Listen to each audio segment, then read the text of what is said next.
যদি কোনো ব্যক্তি যুবক, স্পেশালি যুবক যার যৌবনের তাড়না আছে, এই যুবক যদি পবিত্র জীবনযাপন করতে পারে, আল্লাহ পাক ওই যুবককে দেখে অবাক হয়ে যান। এবং কেউ যদি প্রকাশ্য গোপন জেনা থেকে বেঁচে থাকতে পারে, সাক্ষাৎ মৃত্যুর হাত থেকে আল্লাহ তাকে বাঁচাতে পারেন। আমি দলিল ছাড়া কথা বলবো না, এখানে দলিল দিচ্ছে শোনেন। 3 জন ব্যক্তি বের হয়েছে, ঝড়, বিশাল ঝড়, গুহায় আশ্রয় নিয়েছে, ঝড়ে পাথর দিয়ে গুহার মুখ বন্ধ হয়ে গেল। এই তো এটা হাদিস, কিন্তু আলেম ওলামারা জানবেন, আপনাদেরকে বলছেন হাদিসে আছে কিন্তু।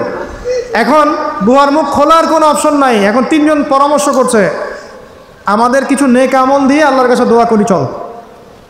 নেক আমল ওসিলা দিয়ে দোয়া করা যায়, নেক আমলের ওসিলা করে দোয়া করতে হয়, এটা একটা ভালো কাজ। সদকা করেছেন, এই ওসিলায় দোয়া করেন যে আল্লাহ আমি সদকা করেছি, আল্লাহ এই ওসিলা আমার রোগটা ভালো করে দাও, আমার মাকে শেফা দিয়ে দাও, ইত্যাদি ইত্যাদি। আর আমরা সদকা করলে আগে নাম লিখাই, অমুক সাহেব 5000, অমুক 1000, অমুক 200। আরে ভাই, সদকা করলাম তো আল্লাহর জন্য, মানুষকে জানানোর কি দরকার আছে? এই লৌকিকতা ত্যাগ করতে হবে না? নবীজি হাদিসে বলেছেন, দাজ্জালের ফিতনার চাইতেও আমি এই উম্মতের উপরে একটা ফিতনাকে নিয়ে ভয় করি, সেটা হলো রিয়া বা গোপন পাপ, গোপন শিরক। রিয়া বা গোপন শিরক মানে মানুষ অন্যকে দেখানোর জন্য আমল করি না আমরা এটা? যখন মৌসুম আসবে তখন বলবে যে আমরা মুসলিমদের সাথেই আছি, আপনার রায়টা আমার পক্ষে দিয়েন, ঠিক আছে? তখন মৌসুম শেষ, ভুলে যাবে মানুষ মানুষকে। শোনেন, একজন দোয়া করছে, আল্লাহ আমার বৃদ্ধ পিতামাতা ছিল, তাদেরকে দুধ পান না করে আমি দুধ পান করতাম না, আমার সন্তানদেরকেও পান করাতাম না, এই আমলটা আল্লাহ যদি তোমার কাছে কবুল হয়, আল্লাহ তুমি আজকে এই পাথরটা সরিয়ে দাও। পাথরটা একটু সরে গেল, সুবহানাল্লাহ। পাথর আল্লাহর হুকুম শোনে না? শোনে না? আগুন আল্লাহর হুকুম শোনে নাই? ইব্রাহিম আলাইহিস সালামকে ফেলা হচ্ছে, আল্লাহ পাক বললেন না, ইয়া নারু কুনি বারদান ওয়া সালামান আলা ইব্রাহিম, আগুন ঠান্ডা হয়ে যায়নি? এই প্রকৃতি আল্লাহর কথা শোনে। 2টা মাখলুক আল্লাহর কথা খালি শোনে না। 2টা মাখলুক আছে আল্লাহর কথা শোনে না। 1 নাম্বার হচ্ছে মানুষ, আর 2 নাম্বার কি? জিন। আর এই জন্য এই 2 শ্রেণীর ব্যাপারে আল্লাহ বলেছেন, ওয়ালাকাদ যারানা লি জাহান্নামা কাসীরাম মিনাল জিন্নি ওয়াল ইনস, আমি জাহান্নাম পরিপূর্ণ করব প্রচুর মানুষ আর জিন দ্বারা। নাউযুবিল্লাহ।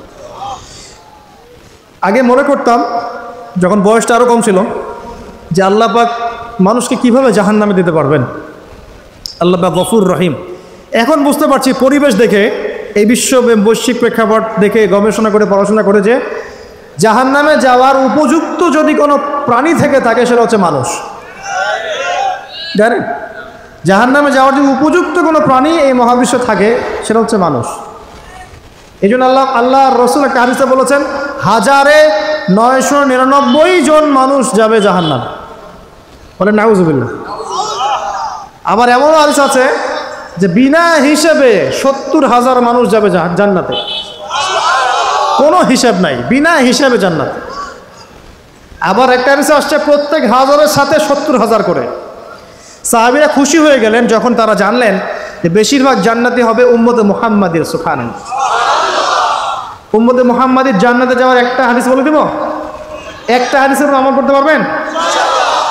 মেরাজের রাতে নবী সাল্লাল্লাহু আলাইহি ওয়াসাল্লামকে আল্লাহ পাক ওয়াদা করেছেন, হে মুহাম্মদ সাল্লাল্লাহু আলাইহি ওয়াসাল্লাম, তোমার উম্মতের মধ্যে যে কোনো ব্যক্তি যদি শিরিক না করে মারা যায়, আকাশ জমিন সমান পাপ থাকলেও আমি আল্লাহ তার সামনে আসমান জমিন সমান ক্ষমা নিয়ে হাজির হব।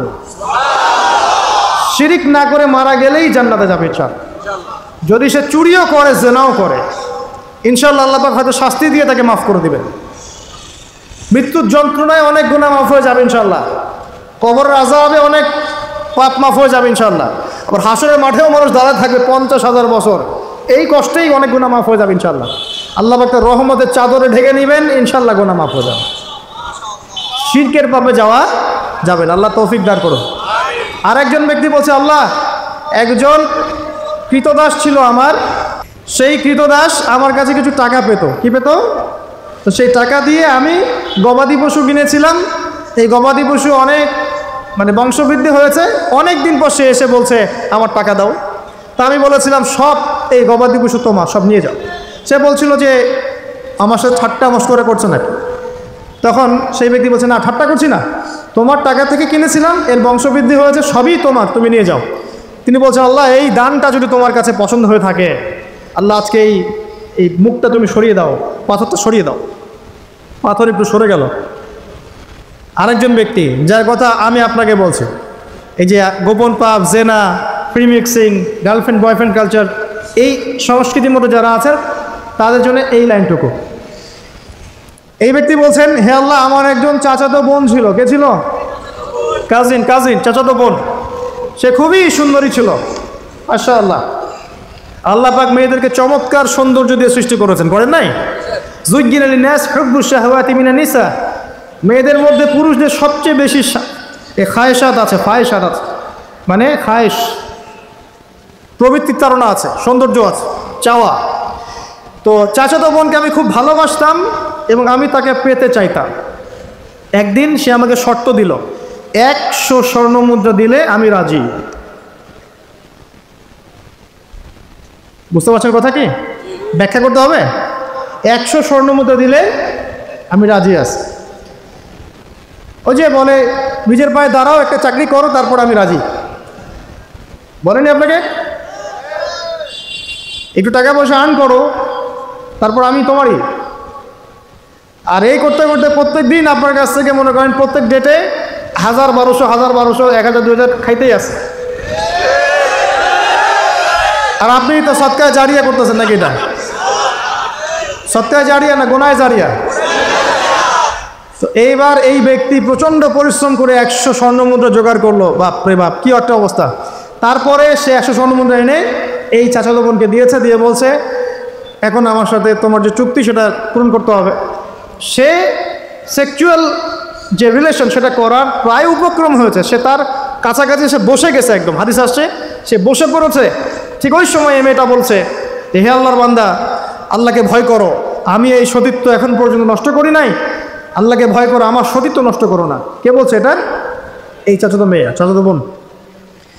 এই ব্যক্তি বলছে, আল্লাহ আমি শুধুমাত্র তোমার ভয়ে সেই দিন সেখান থেকে তাৎক্ষণিক উঠে গেছি, 100 স্বর্ণ মুদ্রাও আর ফেরত নেই নাই। তোমার কাছে যদি এই কাজটা কবুল হয়ে থাকে আল্লাহ, আজকে এই সাক্ষাৎ মৌতের হাত থেকে আমাকে বাঁচাও। এই পাথরটা পুরোটাই সরে গেল, আলহামদুলিল্লাহ। আমি দলিল দিলাম আপনাকে যে দেখেন, যদি আপনি জেনা থেকে দূরে থাকতে পারেন, আল্লাহ পাক আপনার সব পাপ তো মাফ করে দিবে ইনশাআল্লাহ। আল্লাহ পাক আপনাকে সাক্ষাৎ মৌতের মতো বিপদ থেকে বাঁচাতে পারবেন ইনশাআল্লাহ।